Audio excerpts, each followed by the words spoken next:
So how does cream steam differently than dairy milk or whole milk? Technique-wise, it's going to be mostly the same with the exception of two pieces. The first of which is because cream has such a high fat content, a little bit of air goes a really long way.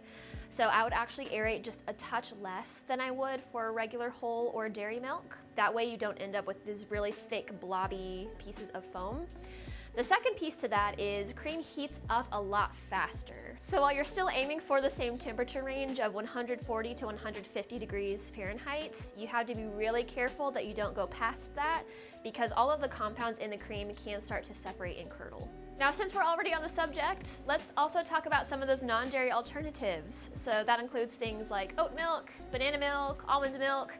Usually you're looking first for a barista edition because that means they've been formulated specifically for beverage purposes and to more closely mimic the texture and behavior of dairy or whole milk.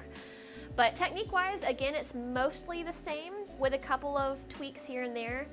Usually, non-dairy alternatives like a touch more aeration, and it has to do with the fact that most non-dairy alternatives don't have as many of those proteins in the milk, so we need a little bit more air to create that microfoam texture that we're looking for.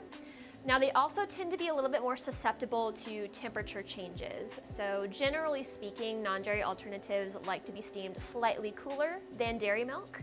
That way we don't end up with those scorched or burnt flavors.